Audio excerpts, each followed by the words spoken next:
Coming up, Dan Mullen may be feeling the heat at Florida, Kirby Smart's facing a choice at Georgia, and Nick Saban's asked about his future plans when he might retire. That's all on the way next from a brand new studio here on SEC Country Live.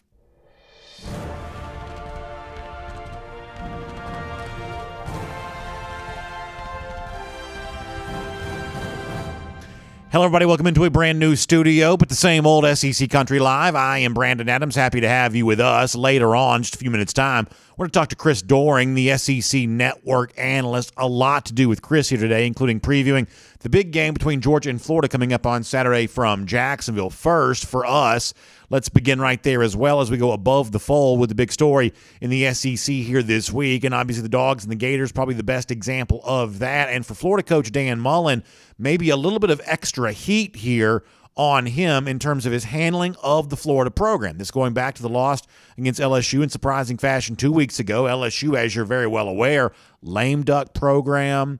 Ed Orgeron in his final season there as head coach. Florida was a big underdog on the road 2 Saturdays ago and lost that game to LSU, leaving some to wonder what exactly is going on with the Gators taking 3 losses essentially at the halfway point of the season. That was certainly surprising. And Tom Fornelli from CBS Sports took the moment to say after losing to LSU that quite possibly maybe Dan Mullen now moves into the spot that Ed Orgeron was once in. Orgeron was the SEC coach, was on the hot seat. Fornelli joked at CBSSports.com that there must always be at least one SEC coach on the hot seat, and said now that Orgeron's kind of moved from the hot seat category now to the lame duck category, he's obviously about to be out there as LSU coach, that maybe Dan Mullen takes over the mantle of being that coach on the hot seat right now. I think we may have the quote we can show you here of Tom Fornelli at CBSSports.com talking about exactly that, where he says, listen, I'm not necessarily saying that Dan, I'll read it to you here. He says, I'm not saying I think that Mullen should be fired. In fact, it would be foolish of Florida to do so right now, and he deserves at least one more season before it becomes seriously considered. But this is the SEC. You don't need to ask Orgeron twice what that means. And now Mullen is next in line for the meat grinder. This, Tom Fornelli from CBSSports.com. And I think the thing that sticks out there, obviously the meat grinder line there at the end is one of those kind of grotesque images of what happens to SEC coaches. But the notion that even when Fornelli from CBS Sports is trying to offer some concessions to say, listen, I'm not trying to say he's about to get fired, but the only generosity he can provide for Mullen is he deserves at least one more year. I think that speaks to kind of exactly what Dan Mullen is feeling at the moment. A situation where what was supposed to be the magical season a year ago for Florida actually ended up being a 4-loss campaign, and this season shows no signs of being better. In fact, it shows plenty of evidence of being worse. Gators have already lost 3 times. They're the prohibitive favorite to lose again on Saturday. And what makes matters worse is Florida's also not getting it done on the recruiting trail either. This is not new information. The recruiting spot has been Mullen's problem the entire time he's been Florida's head coach. He recruits more like what you'd expect of a Mississippi State coach, which was Mullen's old job, and a lot less like what you would expect from a program like Florida, which is one of the most talent-rich states in the country. And at one point in time, even during the Will Muschamp era, Florida was cornering the market on some of the top prospects in the country. But that has not been Dan Mullen's forte. In the last, week plus alone, Florida's lost the top 2 highest-rated members of its 2022 recruiting class. It was linebacker Shamar James last week. It's already been Julian Humphrey, the 4-star cornerback, defensive back here this week. And all of that leaves a lot of Florida fans wondering what in the world is going on with our program. And when Florida fans are wondering that, the media is going to notice. And that means the media are going to take some of those questions directly to Dan Mullen. There was a very interesting moment in Mullen's Monday morning press conference when he was grilled and pushed almost the way you would expect a politician to be, where it was almost like one of those, what did you know, when did you know it type moments for him during that press conference. But this on the subject of recruiting and the fact there was a off week that took place, and his nemesis on Saturday, Georgia coach Kirby Smart, was seen on the recruiting trail. He was visiting Arch Manning in Louisiana on the sideline for Manning's nationally televised game. Was Dan Mullen doing anything like that? Well, that's what the media wanted to know on Monday during the Mullen press conference, but Dan was giving few answers. Listen to this very testy exchange, which speaks to the degree to which Mullen may be on the hot seat at Florida right now. Take a listen to this. All out on the road. I can't go into where everybody went specifically, But our coach, we had coaches out on the road. But you personally, I'm not going to get into the specifics of where everybody went and what's going on with it, but not you. I'm not even going to comment on any of that stuff of who was where, when, why, and how. I give a lot of credit to the reporter there, and I'm honestly not sure which reporter that was, but it's hard enough to ask a tough question during a press conference, and were you out recruiting over this weekend may feel like one of those. But when you get the sidestep answer from Mullen, I'm not going to comment on that. Yet the reporter does circle back on that a couple of times because in this particular case, it's what Florida fans want to know. Hey, what's my coach doing? Is he spending his bye week, at the beach? Is he, learning TikTok dances? Or, is this a guy that's out there actually, grinding away on the recruiting trail, trying to get top prospects to come to Florida? And credit the reporter there for trying to get that answer, even though Mullen himself was not really willing to provide that. All of this speaks to what is, I think, an incredibly important day for Mullen against Georgia on Saturday. And there are a few people who expect Florida to win. Georgia's the big favorite here. Georgia's the number one ranked team in the country. But when it comes to not job security, because as Tom Fornelli said at CBS Sports, and I'd echo the same sentiment, I think there's very little that Mullen could do right now to lose his job, but he certainly would have the chance to have his quality of life injured if he's not able to be more competitive in a game like this against Georgia on Saturday. Now, on an ESPN podcast a little earlier this week, ESPN analyst Kirk Herbstreit did weigh in on that topic of exactly what it's going to take for Florida to be able to be competitive against Georgia on Saturday. I think this sets us up for a conversation we'll have with the SEC Network's Chris Doering right after you hear Kirk Herbstreit weigh in with his own thoughts on the matter. They're going to have to make some plays. You have no shot to be a running quarterback and be a threat against this defense. You're not running the ball against Georgia. Repeat, you are not running the ball against Georgia. So you can try to sprinkle it in, but you are going to have to hit some explosives in the pass game. Can you do that with these, with this quarterback and with these receivers? We'll see. But 2 weeks to get ready. Dan Mullen, a smart guy. They'll come up with some stuff. End of the day, you got to go out and execute, right? And will that be good enough? A lot of emotion in a rivalry game. Florida desperately needs to compete and not lay an egg when they go up against the best team in the country in Georgia. So I think that's very interesting from Kirk Herbstreit there, and I think he speaks to the one thing that Dan Mullen's supposed to have going for himself. He's supposed to be the terrific X's and O's man. He's supposed to be the guy that can draw up a play in the dirt that gives him a chance to win a game like this. And knowing right now there's so much heat coming on him for his recruiting efforts, lack thereof, possibly, and for the fact that on the field this year, Florida has just been, frankly, pretty disappointing. Now, it's not unexpected the Gators take a little bit of a step back, but the degree to which that's happened, already looking at a potential of a 4-loss season before you're even out of the month of October, all of this is happening so fast for a lot of people. So if Mullen can do anything to slow some of this kind of stuff down, if Dan Mullen can do anything to change the narrative that's currently surrounding him right now, his own personal play calling acumen may be the best path towards that. Interesting to hear Kirk Herbstreit saying that there. Obviously, a lot of Florida fans want to weigh in on this, and in our comment section today, we'll give you a chance to do that on both Facebook and on YouTube. We'll look forward to hearing what you have to say. We'll also look at the Georgia side of this here coming up in a moment, including the big decision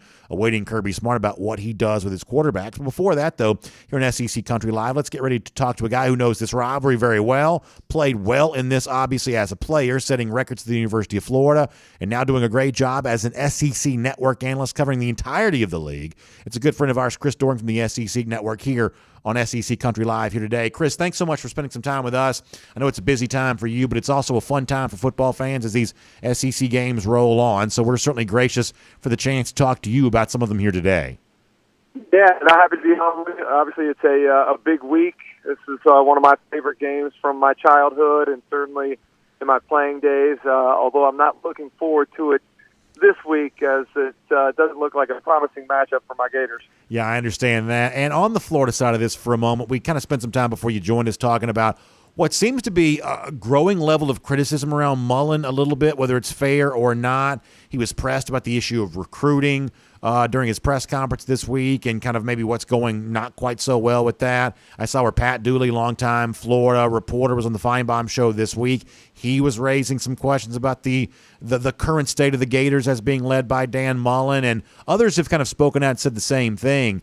What do you currently think about, Dan Mullen, his relationship with his employer, his relationship with the Florida fans? Is the level of heat that he's getting now 2 weeks removed from the LSU game, is it fair? Is it unfair? Where would you come down in a conversation like that?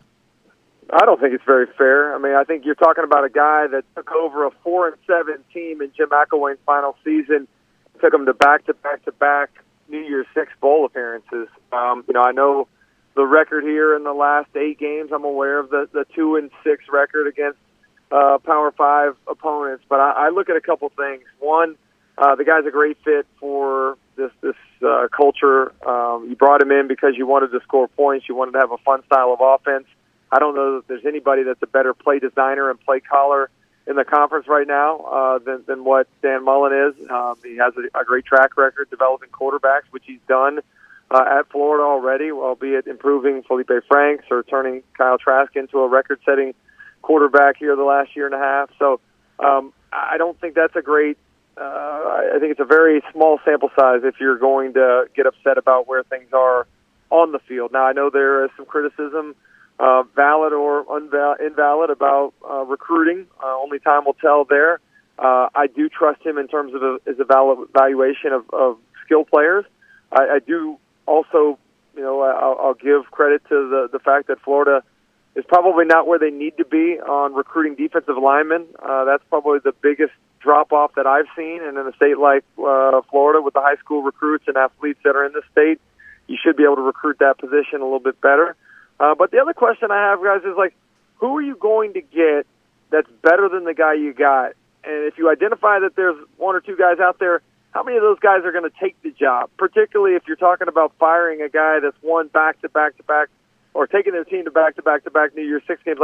That's setting a pretty high level of expectation that I'm not sure a lot of people would want to jump into. So I think sometimes you got to be a little more realistic than what Florida fans are from time to time. Rivalry games, anything can happen. Georgia's the big favorite, and you mentioned a moment ago that as a Florida alumnus, maybe you're not feeling great about the game on Saturday. How alert do you think that Georgia should be for a Florida team that may try to sneak up on them, just given the fact that Georgia's riding high right now, number 1 team in the country, just had the week off, and obviously would seem to have all sights set on big things yet to come, but you're going to be careful of the rivalry game on Saturday, right?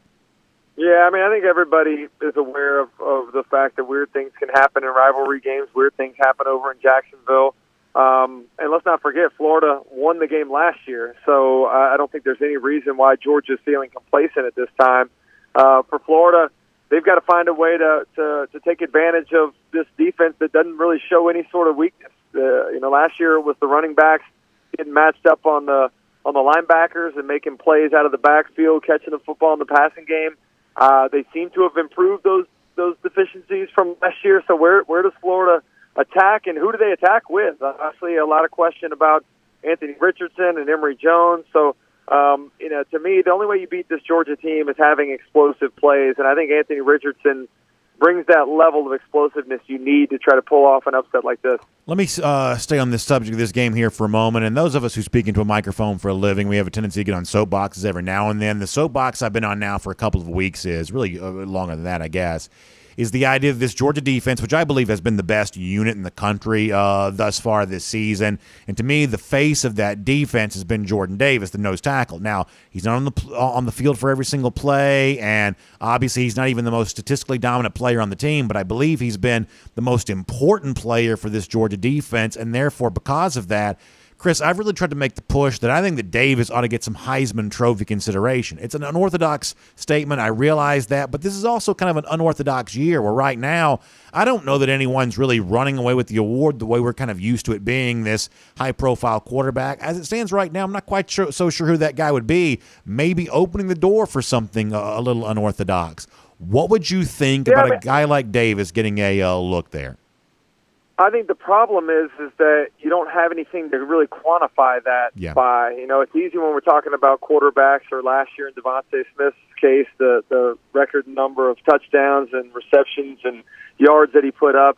But my biggest thing, which is a huge credit to the defense, is that there's so many great pieces to it. I can look on the defensive line and look right next to Jordan Davis and look at Jalen Carter and the job that he's done and how he pops when you watch the tape. I can look at Nakobe Dean running around, rushing the passer, making tackles in the run game on the edge. Like this, there's so many great parts to it that I think it unfortunately probably waters down your argument when it comes to Jordan Davis. But the point that I've been making, my guy's been Matt Corral since the preseason. Okay. I look at what he means to that team, and whether you're talking about MVP as in most valuable player to his team or most outstanding player, you can make the argument that Jordan Davis is along the same lines as Matt Corral is, because I think Matt Corral's personality is something that the rest of the team has taken on. I think the way that Jordan Davis plays and his relentlessness is something that the rest of that defense has taken on. So it's a good discussion to have. I just don't think you have the numbers to quantify it quite the same way as you probably do as an offensive player. Let me squeeze in one more thing on a different topic before we let you go. And, of course, you're generous with your time, as always. But at one point in the season, you were emphatic about the idea this was just not quite the same Alabama team we've seen in the past. And then, lo and behold, they go out and lose to Texas A&M, which certainly bolsters that claim. And in the time since then, it's the win where you pull away from Tennessee. Obviously, the dominant win before that against, I guess it would have been Mississippi State. I guess these games start to run together after a while. But what are you seeing from Alabama right now in comparison to what's also out there in the rest of the country? Do you think Alabama this season is elite by however we're defining that word here in 2021? Yeah, I think elite's such a subjective word, right? I mean, my comparison and what evidently got a lot of the Alabama fans fired up, I think would actually be a compliment. I was comparing them to last year's Alabama team. We're talking about one of the elite teams of all time, right there with 2019 LSU. This team can't hold the jock of 2020's Alabama team, right? I mean, it was obviously a lot of production gone and a lot of first-round talent gone as well. But I look at offense that's getting a lot better. I've been very pleased with Bryce Young and his progression, and impressed with how he's now taking the ball and running with it when the defense drops into coverage and being a little more aggressive that way. I love the production. Jameson Williams has been one of the real pleasurable stories for me to kind of watch as his numbers go up every week. And John Mechie, that tandem is a nice little tandem. But, again, they're not quite Devontae Smith and Jalen Waddle, and unfortunately, that's kind of who you're being compared to. Now, to your question, is comparing the rest of the college football landscape, I think they're absolutely one of the best teams in the country, partly because of the rest of the country outside of Georgia being watered down, but partly because they're continuing to get better. The problem I have, and let's be honest about it, the things that I identified and said that were going to cost them against Ole Miss, I may have been a week off on that, but that was exactly what cost them when Texas A&M beat them. Sure. And so I know a lot of Alabama fans, the rational Alabama fans, call me, hey, we said the same thing. We noticed that. It is a little different, particularly on the defensive side.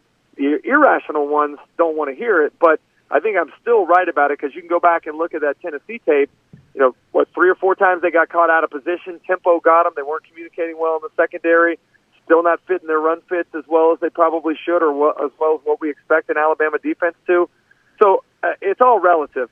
Are they elite in the 2021 season? Yeah, they're probably in the top 3 or 4 teams in the country. Are they elite compared to what we expect from Alabama from year to year? Absolutely not. Chris, it's so good to have you on the program. I love your insight on everything happening around the SEC, and obviously you're providing a lot of that during the week on the SEC Network, other places there as well. So whether it be after the games or in the mornings, I know on the SEC Network there as well, especially Mondays and Fridays, remind folks how they can get more of the SEC talk that you're doing on a weekly basis.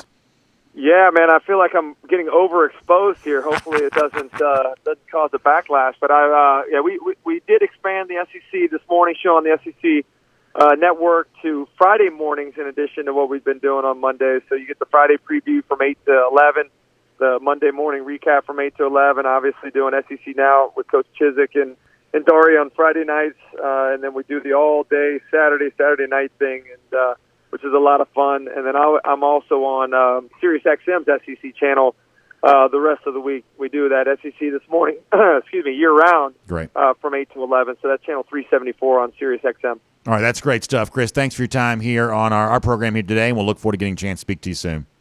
Yeah, thanks for having me again. Good catching up with you guys. Take care. You as well. Bye-bye. That's Chris Doering there from the SEC Network, the great former record-setting receiver for the Florida Gators, and a guy who certainly has plenty to say when it comes to the SEC.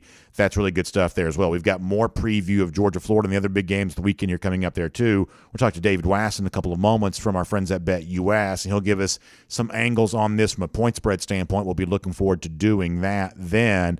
Before that, though, and I also want to kind of hear some of what's going on with your thoughts, comment section, Facebook, YouTube, and everything else. Let me do that before we kind of get back to everything going on here. We have not hit comments on our show yet. We're pretty deep in the program, so let's go ahead and give us a chance to do that. Jeremy Pettis says, don't worry, the Mutts will choke. Jeremy's obviously an Alabama fan, weighing in to say that he doesn't think Georgia can handle the success it's currently enjoying as the number one team in the country. And obviously it seems like right now there is that showdown coming up between Alabama and Georgia. And I think one of the questions we'll get into more as time progresses here is what is truly at stake there? Is this one of those things where only the winner of the SEC championship, if it is indeed Alabama and Georgia? Remember, Alabama's got some business to take care of. There's some other teams in the SEC West that at least pose a potential threat. But is it only the winner that makes the college football playoff? Is it potentially both teams, including the loser of the game, that makes the college football playoff after the SEC championship? Is it Georgia that can make it as a loser because they will have the 12-0 mark, at least the potential of having that, and Alabama can't because it would be their second loss of the season? All of that, I think, is pretty interesting to try to decide, and we'll spend our time trying to do that in the days to come. Scotty Barnes checking in to say, like Bama did against A&M, obviously remembering the fact that Alabama lost that game there a few weeks ago. Isaac Berry also expecting a low-scoring game for Florida, or at least laughing at the possibility that might be.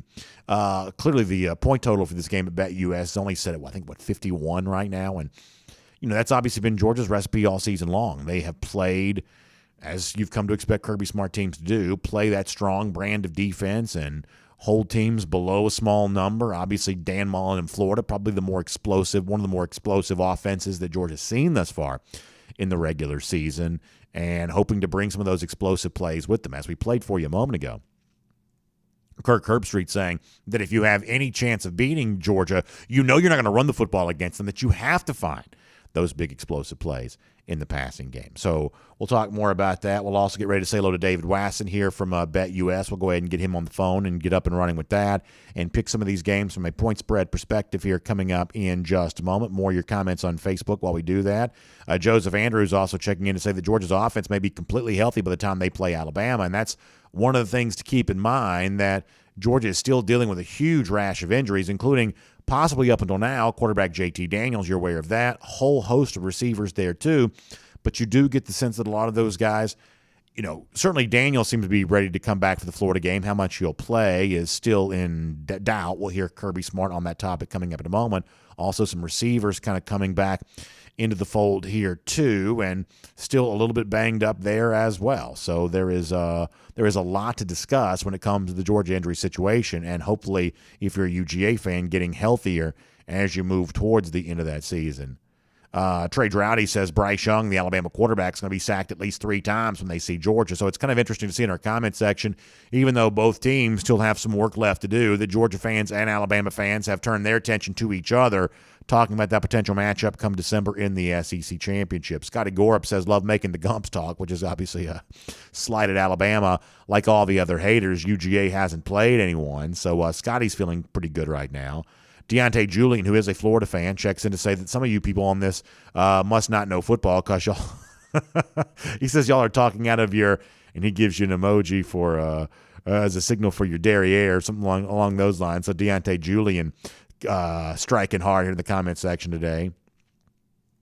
How about a pretty strong prediction here from Donald Rumney as well, that he predicts that Alabama is going to be a 2-loss team, and he says bank on it. So interesting to see that. I have seen where, I guess it was I think it was Kirk Herbstreit the other day that said he thought that the team left on Alabama's regular season schedule that probably posed the greatest threat might be Auburn. Of course, we saw Alabama lose at Auburn the last time it went there.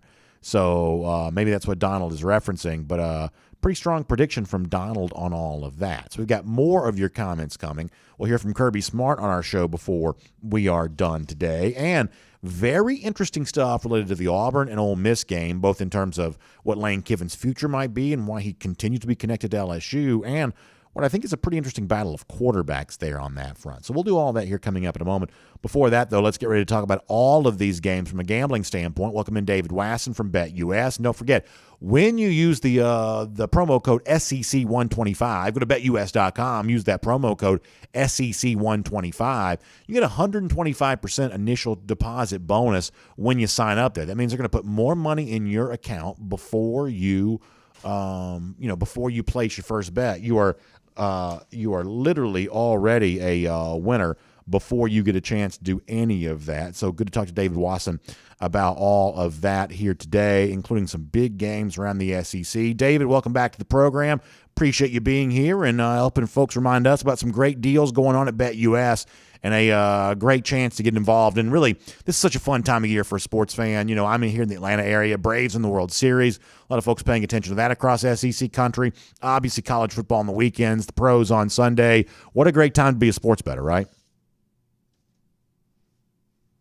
I would imagine there are a lot of Dogs fans in the area who are really torn whether you're going to get to the cocktail party or to games 3 and 4 over the weekend, because it's going to be a rocking time in the Atlanta suburban area and also all around Georgia. It certainly is a great time to be a sports bettor, and certainly to be betting on SEC games. Yeah, no doubt about that. In fact, you mentioned the cocktail party. Let's start right there with Georgia and Florida. A little bit unusual to see such a big spread in this game. Georgia favored by, I think at last check, last time I saw it at BetUS was 14 points. Line may have moved since then, but it's been about a 2-touchdown mark there at BetUS since the game opened a little earlier this week. Kirby Smart has had success against Dan Mullen before against the spread, last year's game notwithstanding. What's your early read? Maybe not quite so early anymore. We're now Wednesday. We're kind of moving into the real crunch time for making a decision on this. What's your read right now on Georgia as such a big favorite against a hated rival, albeit a Gators team that's already lost 3 times? I tell you what, and by the way, it will always be the cocktail party, and anybody who wants to argue with me can get online, because like it always has been and always will be. So I'm glad to see that you're referencing it that way, and I know that all diehard Georgia and Florida fans will always reference it that way, no matter what the schools say. So let's just dispense with the political correctness on that. No, It'll always be the cocktail party. I'm right there with you for that. And it is still 14 points, by the way. 51's the total at BetUS on this game. Number 1, Georgia, obviously rolling at 7-0.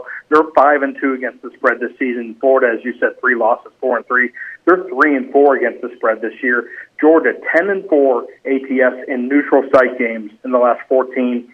They're also 6-2 in their last 8 after a bye. Of course, both teams coming in on a bye week. But still, I think Georgia is a power. This is Kirby Smart's year, if it ever has been. And I don't see that 14 points as being much of a stumbling block at all. Florida could have had 3 weeks to prepare for this one, and they're not going to be able to handle what Georgia does, both defensively, obviously the nation's best, 6.6 points per game allowed by Georgia, but they're doing pretty good offensively too, scoring 269 points overall. The over in this game is what interests me the most. The over is 6-1-2 in the last 9 for Georgia, and the over is 4-0 in Florida's last 4 neutral site games. I love Georgia scoring at will here, and they probably will easily cover the 14. I also see this game going over pretty handily. I'm surprised it's still at 51. If you can get it at that price closer to Saturday, jump all over it, because these two teams, Georgia will go up and down the field on Florida a lot more than vice versa, but I see, Florida will dent Georgia a little bit in this game before it gets out of reach. Interesting game also taking place elsewhere in the SEC, where Auburn gets a chance to host Ole Miss, and I think to maybe the casual observer, maybe a little surprised to see Auburn getting once again at last check for me at BetUS, the 3-point nod there, favored by the field goal against Ole Miss. Of course, this is an Auburn team. I looked at these numbers before. 11 of its last 13, when favored at home, they've covered the spread. So they've been very good there at Jordan-Hare Stadium. But obviously, Ole Miss, I believe, has won 10 of its last 12 straight up all the way around. So Lane Kiffin seemingly has turned a corner there. But, man, it's a tough spot to be in at Jordan-Hare with Auburn on Saturday. I think from a gambling standpoint, this is a fascinating game. What do you make here of the tough home field advantage that Auburn has enjoyed, but an Ole Miss team right now that's really pretty hot? You really took the words out of my mouth because it is a fascinating game to me. Auburn a 3-point favorite as they are at BetUS. The line, the total 66 on this game. I see that actually going down before kickoff if all things stay the same. But I'm with you. This is a really odd spot. I've been to Jordan-Hare at night, and it's a really weird place to play a football game in the evening. You know, those Tiger fans are going to be charged up. They're going to be juiced up, so to speak, after a full day of tailgating in and around Toomer's Corner. But Lane Kiffin is Lane Kiffin. This team looks good. They're 6-1 overall, 4-2-1 against the spread, 8-2-1 in their last 11 against teams with a winning record.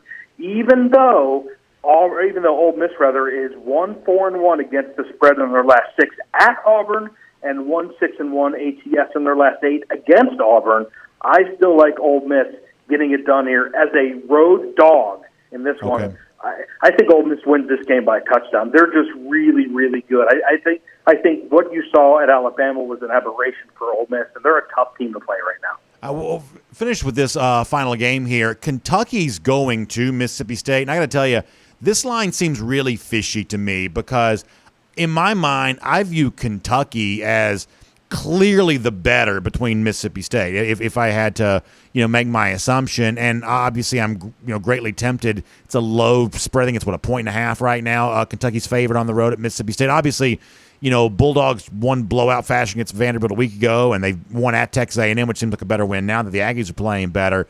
But something about this seems very suspicious to me, almost like the folks at BetUS know something that I don't when it comes to Kentucky here, because at first glance at this price, I think the Wildcats are a fairly easy pick, but I'm also nervous when I see the line so different from what I kind of expected it to be initially. It feels really skewed towards Scott Field, and the cowbells are weird at night, and that again is one of those weird places to play if the home team gets momentum. Momentum's really a fishy thing at Mississippi State in Stark Vegas. I see Kentucky winning this game too. I don't understand quite why it's at 1. This is one of those games where I think a lot of Mike Leach money is out there to where it's driving that price down artificially towards Mississippi State.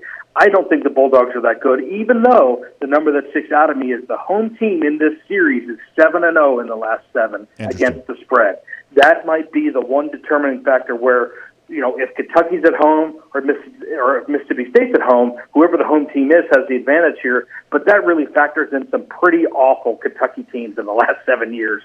This is a different Wildcat squad than before. I like Kentucky independent of the 1 point or the 1.5 points or whatever it ends up being. Now, listen, if it gets to 4, maybe it's a different taste in my mouth. But right now, Kentucky getting a point against Mississippi State, I'm all over the Wildcats there. I love the pick, David. That's good stuff. And remind folks, the best stuff of all is the big savings you get when you sign up for an account there at BetUS. They're America's most beloved sportsbook. They've been taking care of folks more than 25 years. You don't last that long unless you're taking care of your players, and obviously that's going to start for you when you sign up for the very first time. Go to go to BetUS.com. That's the website, BetUS.com. Use the promo code SEC125, and you're going to get 125% bonus on your initial deposit. That means that BetUS is essentially going to put more money in your account to start with than you do. You're already a winner before you even place and win your first bet. That's the way that BetUS takes good care of you. So find them at BetUS.com. Use the promo code SEC125 to take advantage of the big sign-up bonus. David, best of luck with your picks here this week. Thanks for helping us break down these games. We'll look forward to talking to you soon as the college football season rolls into the real crucial games moving into the month of November. That's when things get really fun, and can't wait to talk to you more about that then.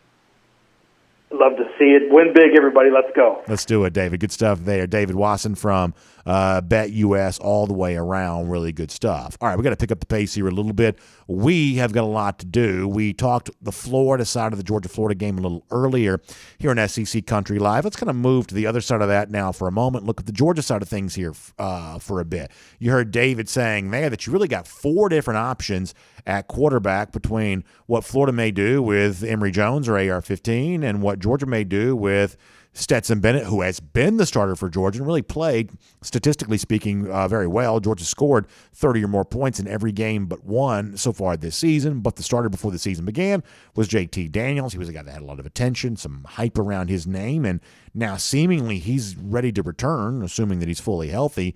Thus far, the indication that you get as he kind of has been. So what happens with all of that? Well, earlier this week, Georgia coach Kirby Smart did talk about what goes down between Daniels and Bennett, and would he be comfortable splitting time between the two? This is what Smart said on Monday.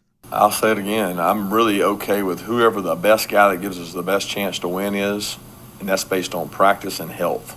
And it'll continue to be that way the rest of the year. It's not, the question of are you okay rotating them is really not relevant if they're not both completely healthy. So I just go off, are they healthy, and who gives us the best chance to win based on what we think we need to do offensively against their defense. So it's interesting to hear Smart say there that the question of do you split time and who plays when is irrelevant if Daniels is not healthy. But if Smart said that on Monday, the updates we've gotten on certainly Tuesday, and Smart spoke again today at the SEC weekly teleconference the coaches are a part of, you get the impression that Daniels really hasn't been limited to practice here this week. Media, oftentimes completely barred from Georgia practice, did get a chance to see some of that on Monday, and the reports were that JT Daniels was moving around pretty well and throwing the football seemingly pain-free, at least in terms of the effort that he was exerting out there. Most folks thought he looked pretty ready to go, and that's the signal that you seem to be getting from Kirby Smart there as well. This is obviously a tricky situation because Daniels was the starter peg before the season began, but he also hasn't been healthy a lot this season. Bennett's been playing well. Belief can be a powerful thing. Georgia players seem to have some belief in Bennett right now, even if he's the lesser player in comparison to Daniels, certainly from a talent perspective. But here's the thing that Georgia fans know about JT, that given the fact that he's dealt with a lingering injury all season long, there's no guarantee that injury might not linger again in the weeks that are still to come. So Georgia may choose to go to Daniels right now, only to have to eventually go back to Bennett again. It's one of the reasons why Kirby Smart's trying to thread such a narrow needle on this, knowing that he's got to have his players believing in the abilities of both Bennett and Daniels, just given all the contingencies that could still play its way out. But the one thing I told my audience this morning on Dog Nation Daily, and I'll echo it here now for fans all across the SEC, is that the real story here is not, is it Daniels or is it Bennett that starts and plays the most against Florida? The real story is, after having not been healthy, it sounds like JT Daniels is. So this, at just face value, is good news. It's always a good thing to have a good player back healthy. That seems to be what Georgia now has with JT Daniels. We'll wait and find out how he's deployed, but for some of our commenters a little earlier that said, hey, Georgia may be trying to get back to full health before the season's done, this game against Florida on Saturday seems to be a big step in that direction. Let me also pause for a moment and give a shout-out to my friends at Merriweather and Tharp. You know, they're your source for Georgia divorce. You can find them online at theatlantadivorceteam.com, but you don't have to be in Georgia. You don't have to be in Atlanta to take advantage of what they can do for you. They can provide all kinds of free resources for you, but what the divorce process might mean for you when it comes to some of the most important, weighty issues that you deal with in your life. Your relationship you have with your children, your relationship you have with your finances. These are all things that are really important, and when you move into the idea, the possibility of divorce, those are the kinds of things that you're going to want to make sure you know full well how those relationships, those financial implications, how all of that's going to impact you. And whether you be in any of the states here in SEC country, Florida, Alabama, Carolinas, into Mississippi, Louisiana, wherever else, use Merriweather and Tharp as your resource for that. Go to the website, theatlantadivorceteam.com, and you can get blog posts and podcasts and an opportunity for a free initial consultation, and just talk to them. Tell them your story. They want to hear it. They are folks who take great care and concern for the people in our audience who might need to turn to them. In fact, I know that's a fact because I've been hearing from people in our audiences for such a long time who've been telling me that same thing. So trust them today. Whether you're in Georgia or not, your source for Georgia divorce, Merriweather and Tharp at theatlantadivorceteam.com. They can be there for you no matter where you are, both in terms of the geography around SEC country or in the step towards a potential divorce. They can help explain what's next for you and what makes the most sense for you. So trust our friends at Merriweather and Tharp today, theatlantadivorceteam.com on that. Let me let you hear a little bit more from Kirby Smart as the battle between Bama fans and Florida fans and everything else and Georgia fans goes on in our comment sections. I promise we'll get more comments again before we're done on today's show. But I had a chance to ask Chris Doering about this a little earlier. Hey, tell me about Jordan Davis as a defensive player potentially winning the Heisman. And the thing that Doering says, and I don't fault him for saying this or really anybody else, the thing that Doering says there is, the problem here is it's difficult to quantify what Jordan Davis brings to the table. Quantify in this case meaning stats. It's difficult to put some numbers next to that name, and that's the argument that seems to win when sports fans get together. Who has the best stats? Which number tells the best story? And I totally understand that from the standpoint of what Jordan Davis might be dealing with, that you expect to see big-time stats next to a big national award winner's name, especially when it comes to the Heisman Trophy. However, if you're not a Georgia fan because for the most part, I've kind of got Georgia fans kind of feeling, pretty good about this. But if you're not a Georgia fan for a moment, consider Kirby Smart's own argument for this about what a Davis candidacy kind of would be built around. It's not stats. Chris Doering's right when he says that. But for Smart, there is a value that Jordan Davis brings to the table that may be more difficult to quantify, but it's certainly not less substantial. This is Kirby Smart on Jordan Davis, his big nose guard from last night. Listen to this and tell me if you think this sounds like a potential Heisman Trophy winner. Here's Kirby on JD.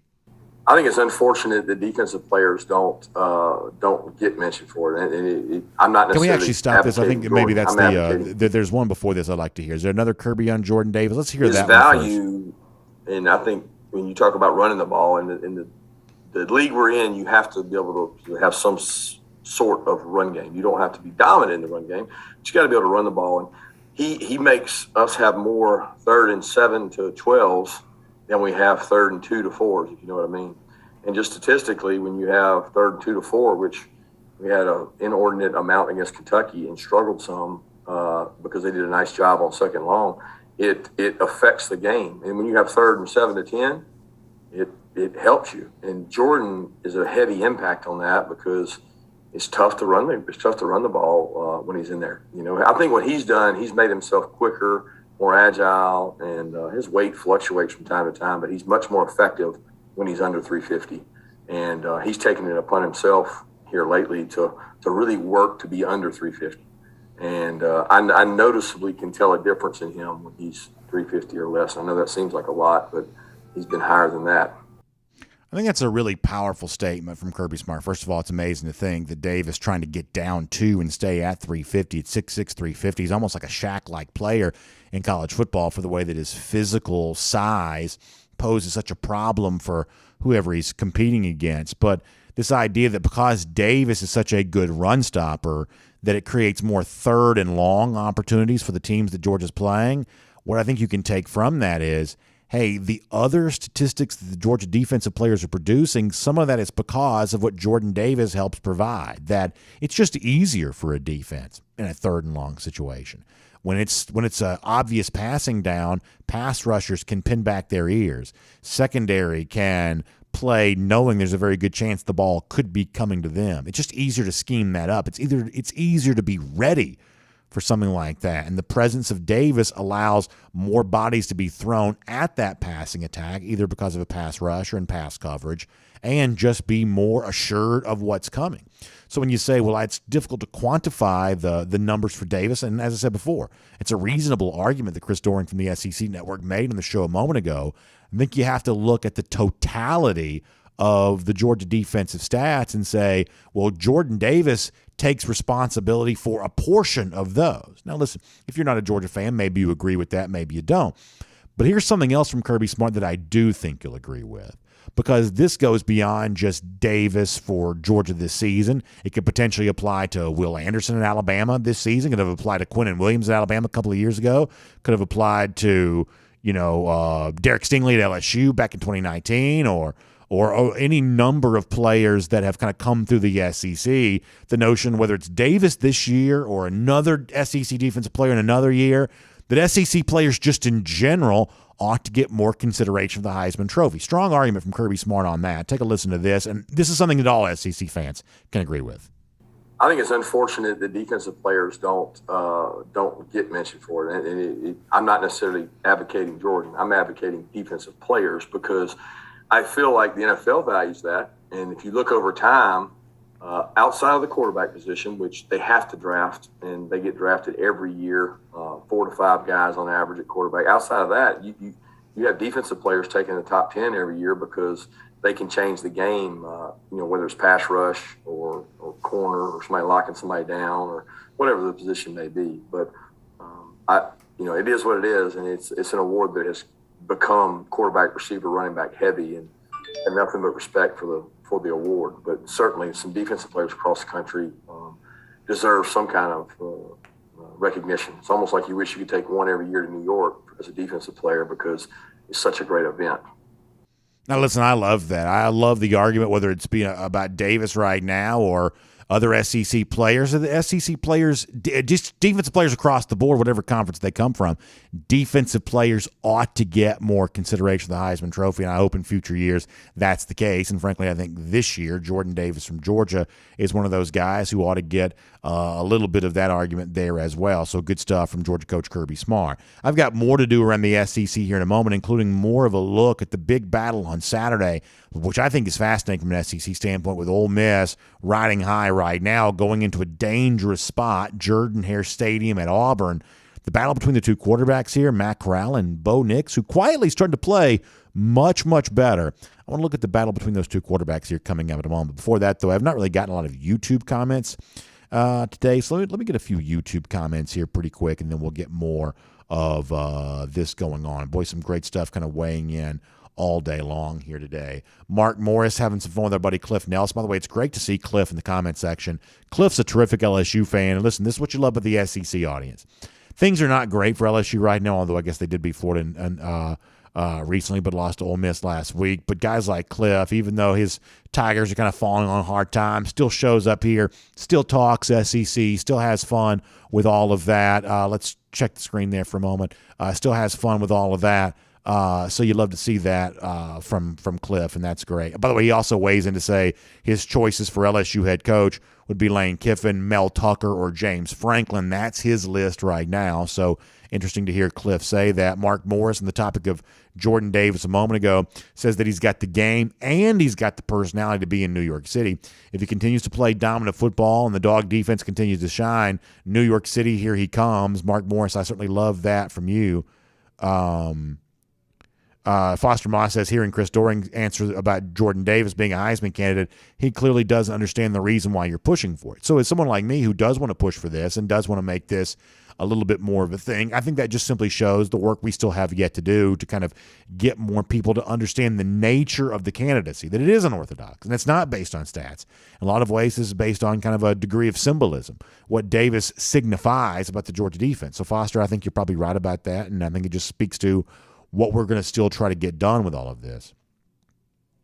Johnny Lester, also on the subject of Georgia, says the JT Daniels is going to hit dynamic deep passes and remind everyone what a completely different level he is on. And that's an exciting thing to think about, both as an SEC fan or whatever.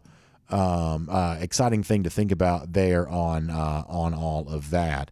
The big game coming up from JT Daniels potentially on Saturday. A lot of Georgia fans want to see that. A lot of SEC fans in general wonder where a guy like Daniels would fit into the overall conversation around what might happen with Daniels in his comparison to the other quarterbacks around this league who are playing so well, the Bryce Youngs, the Matt Corrals. At the beginning of the season, we would have thought that Daniels might belong in that conversation. He has not really been there because of injury, but how much can that change if he comes back and plays healthy and plays well the rest of the way? I mean, it's not all that different from what a guy like Caleb Williams might be doing in Oklahoma, in that Williams was only a couple of weeks ago inserted into the lineup for the Sooners, but all of a sudden now has kind of taken the Big 12 by storm and really the college football world by storm in a lot of ways. And had the big moment at the end of the game against Kansas last Saturday that it's not too late to make a big impact on the season.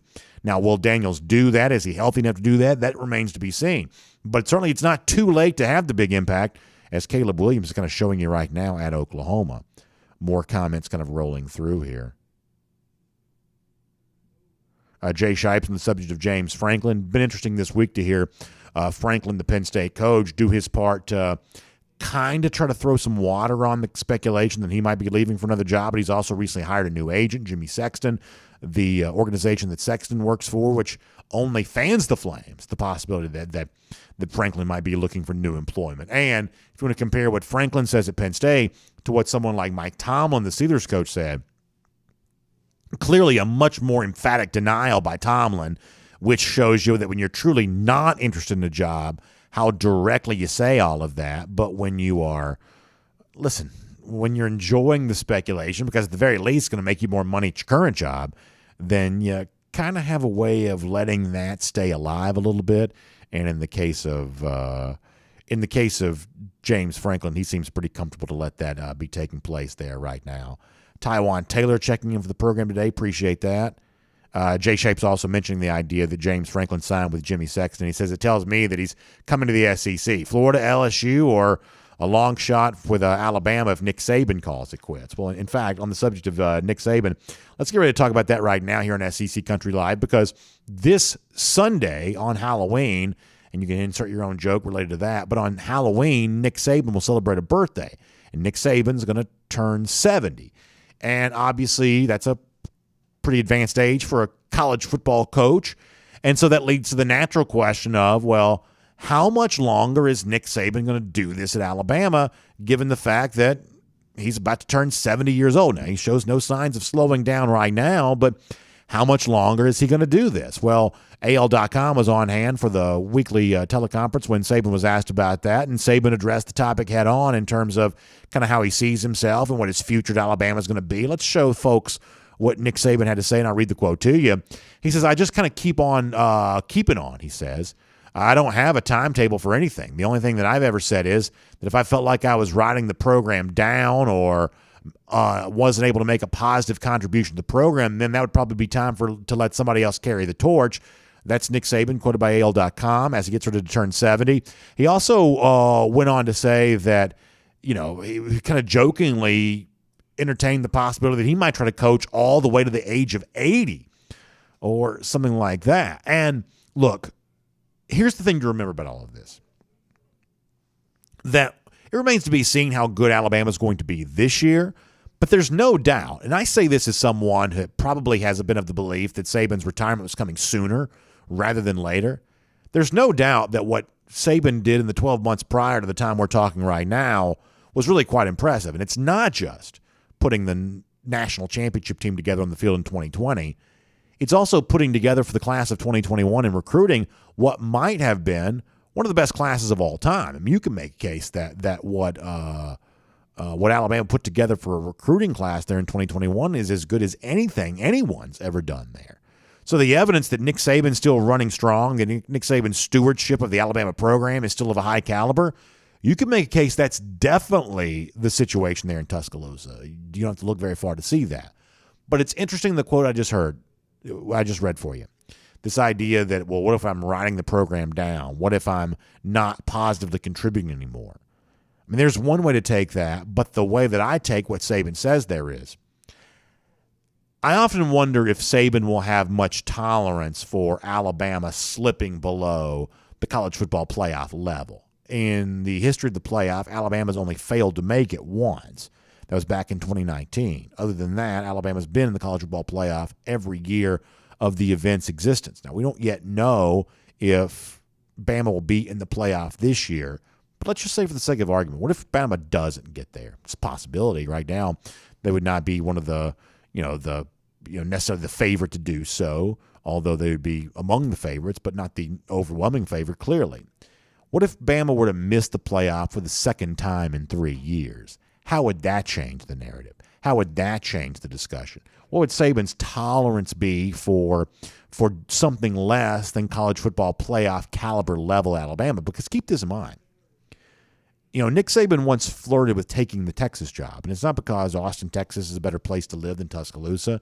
If you go back and read the reporting that existed at the time, a lot of that seemed to be related to the fact that he was maybe growing tired of the very high expectations that existed at Alabama. We joked before about Dan Mullen, the CBS writer, saying there's always going to be a coach on the hot seat in the SEC. this league is just a pressure cooker. Every coach that coaches in this league feels that and faces that. And frankly, Nick Saban, even as much as he's won, would not be immune to that. That Alabama fans love him as long as he maintains that same level.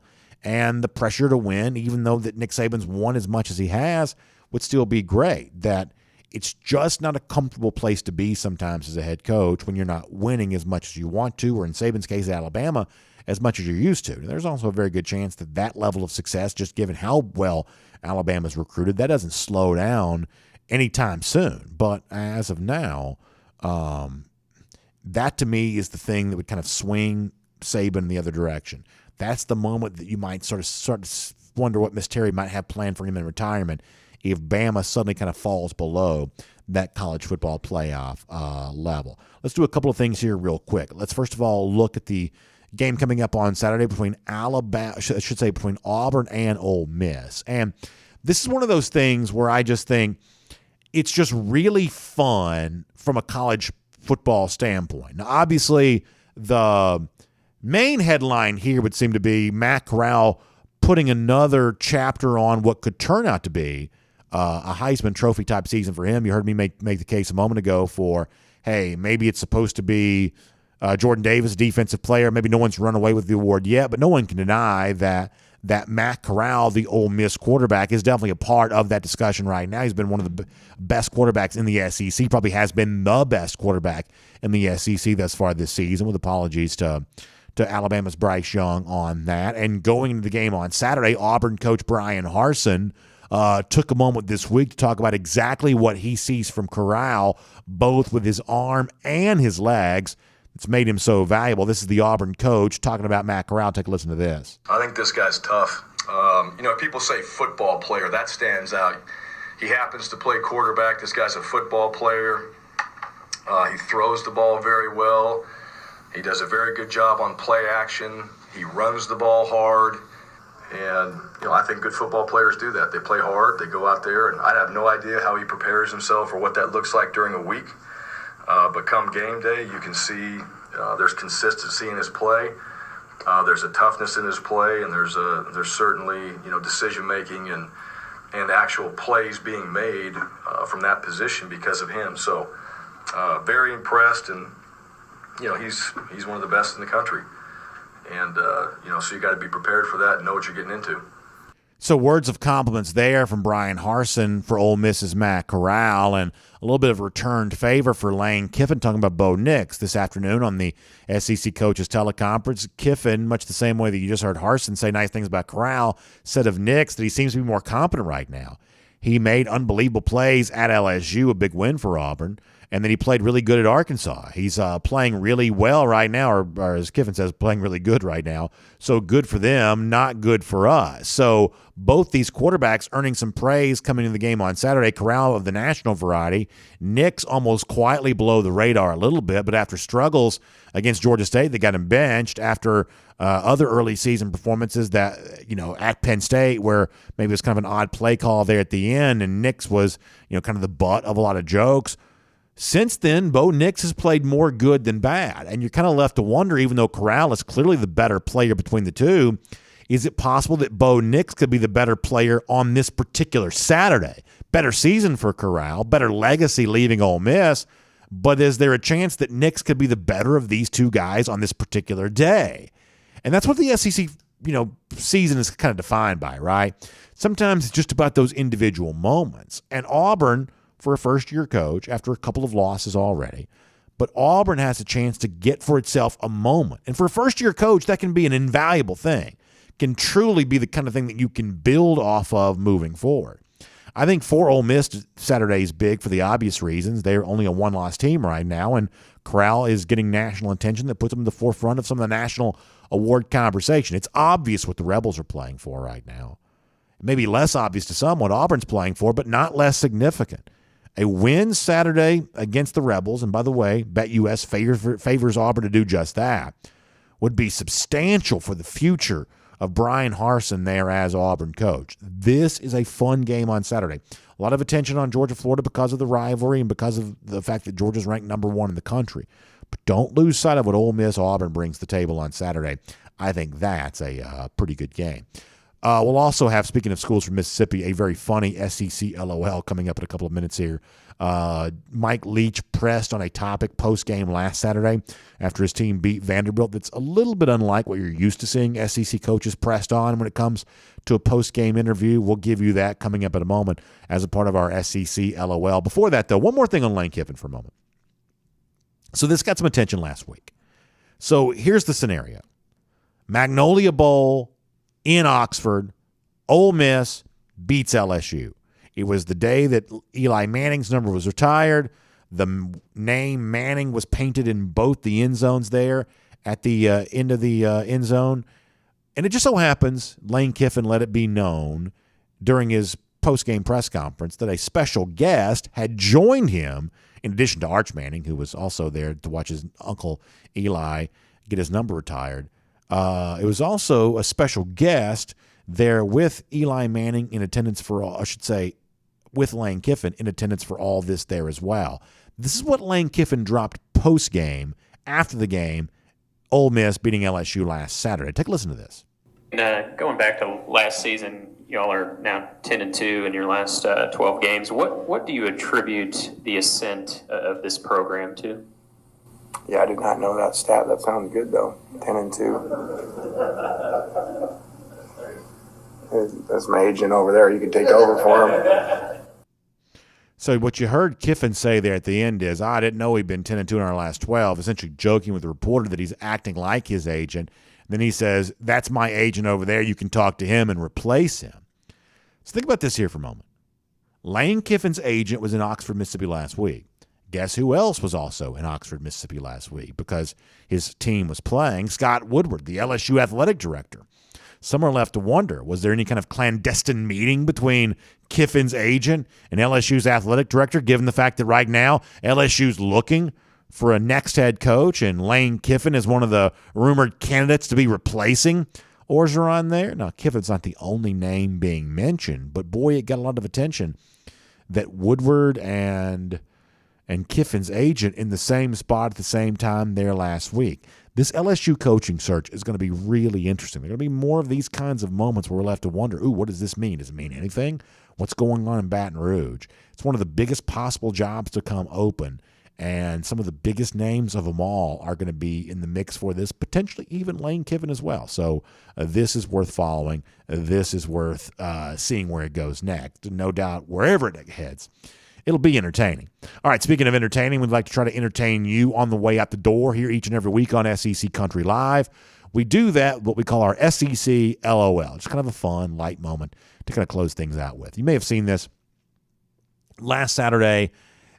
Mississippi State blows out Vanderbilt on the road. Now, somebody who does some play-by-play from time to time, there is nothing more difficult than a lot of filler time in one of these broadcasts where there's not much to talk about with the game itself, so you're trying to keep the audience entertained, and so you talk about whatever you can. Well, last week in Nashville, this got taken to another level. In Mike Leach's post-game press conference, he was actually asked about, believe it or not, Halloween candy, and the broadcasters themselves have been discussing the fact that Leach was famous for not liking candy corn, and so some coaches may not like this line of questioning at the end of a game.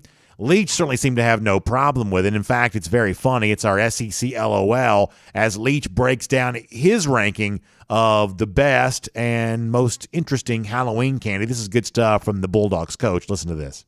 We talked about on the broadcast how you hate candy corn. What's your favorite Halloween candy corn? I mean, I completely hate candy corn. When I was a kid, well, gummy bears, let's see.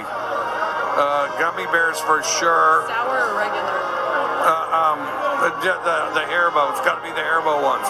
And then the other thing I like is when they used to have the sprees in a box. Outstanding. You have to go to the dollar store to find it, but I do. And then the latest, you know, there's still candy innovation, although a while back I found that Europe had better candy than we did overall because they have gummy everything. And then, you know, they have those Nerds clusters, which is new. The gummy. Yeah, which is good. The Nerds clusters is good. And then if you go chocolate, probably Almond Joy. Love it. Hopefully you'll get some of that next week. Yeah, we'll see. For some reason, the idea of there is still candy innovation, for some reason, that's the line that just gets me on this. It's nice to know the supply chain's breaking down. A lot of things in life aren't what they once were. But Mike Leach lets us know that candy innovation, at least, is still taking place, and that is certainly a good thing indeed. Thanks for being here for SEC Country Live here this week. We'll be back next Wednesday, 3 p.m. Eastern Time. New studio rolling along pretty well here. Sorry about no show last week, but happy to be able to go through the rest of the season with you, talking about this league and wherever it goes next each and every week. 3 p.m. Eastern Time, Facebook and YouTube and all across the fruited plain. Thanks for being here. We'll see you again next time on SEC Country Live.